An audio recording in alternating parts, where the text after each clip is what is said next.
റെന ഫാത്തിമ അനുമോളുടെ കുറ്റം പറയുന്നത് ഭയങ്കര ആകാംക്ഷയോടെ കേട്ടുകൊണ്ട് കിടക്കുകയാണ്.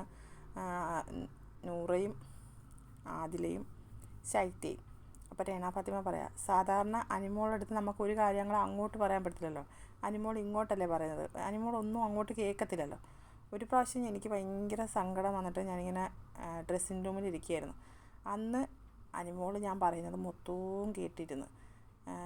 എന്നിട്ട് എന്നെ ആശ്വസിപ്പിക്കുകയൊക്കെ ചെയ്ത്. കാരണം എന്താണെന്നറിയോ, മൈക്ക് ഊരി വെച്ചിട്ടായിരുന്നു.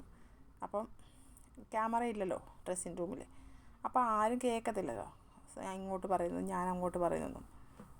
അപ്പം ഞാൻ പറഞ്ഞത് മൊത്തവും അനുമോൾ കേട്ട്. എന്നിട്ട് എന്നെ ഒരുപാട് ആശ്വസിപ്പിച്ച്.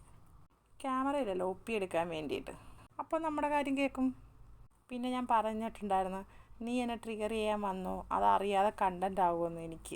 എനിക്കതൊരു കണ്ടൻ്റാണ്, നിനക്ക് വേണമെങ്കിൽ വന്നോ, എനിക്കൊരു കുഴപ്പമില്ലെന്ന് ഞാൻ പറഞ്ഞായിരുന്നു. അതിൻ്റെ അടുത്ത ആഴ്ച ഞാൻ ഔട്ടായെന്ന് പറഞ്ഞിട്ട് ചിരിക്കുന്നു. എത്ര ഇതായിട്ടാണ് ഈ റെനയൊക്കെ ഇരുന്ന് സംസാരിക്കുന്നത്. ആകെ 2-3 ദിവസമേ ഉള്ളൂ പുറത്തെ കാര്യങ്ങളെല്ലാം അറിഞ്ഞിട്ട് വന്നിരിക്കുകയാണ്. ഒരു ദിവസമെങ്കിലും ഒന്ന് ഇരുന്ന് സന്തോഷത്തോടെ എല്ലാവരെയും കണ്ടിട്ട് പോയിക്കൂടെ. അപ്പോഴും ഇരുന്ന് കുതിഞ്ഞോണേ പറയുക. അത് മാത്രമല്ല അതിൻ്റെ അടുത്ത ആഴ്ച ഔട്ടായെന്ന് പറഞ്ഞതും അതുവരെ തലയും പൊക്കി കേട്ടുകൊണ്ടിരുന്ന ആദില തലയങ്ങ് കുനിച്ച്. എന്ന് വെച്ചാൽ ആദില ഇത്രയും വഴക്കൊക്കെ ഇട്ടേലേ, ഇനി ആദില ഔട്ടാവും എന്നുള്ളൊരു പേടി. അപ്പം ശൈത്യ പറയുന്നു, ഒന്നുമില്ലെന്ന് തലയെ തട്ടി പറയുന്നു. ഇല്ല കുട്ടാ, ഒന്നുമില്ലെന്ന് പറഞ്ഞ് തലയെ തടവുന്നു. അപ്പം ആദില എഴുന്നേറ്റ് പറയാ, അതൊന്നുമല്ല എന്ന് പറയുന്നു. അപ്പം നൂറ പറയാം, ഇനി ഓവറാക്കല്ലേ അതിനി ഓവറാക്കല്ലേ, നിർത്തിക്കോ മോളേന്ന്. സംസാരമൊക്കെ നിർത്തിക്കോളാൻ നൂറ മുന്നറിയിപ്പ് കൊടുക്കുന്നു. അപ്പം ഇവർക്ക് മനസ്സിലാവുന്നുണ്ട്, കുറേ കാര്യങ്ങളൊക്കെ ഇപ്പോൾ അറിഞ്ഞു കഴിഞ്ഞ്. അനുവിന് പുറത്ത് എന്താണെന്നൊക്കെ റെന ഇരുന്ന് പറയുന്നില്ലെന്ന് രണ്ടുപേർക്കും കിട്ടി.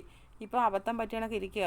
അയ്യോ വഴക്കിട്ടല്ലോ അനുമോളടുത്ത്, അനുമോളെ പറഞ്ഞോടാന്ന് വിചാരിച്ചിട്ട് വഴക്കിട്ടതാ, വലിയ ആൾ ചമഞ്ഞതാ.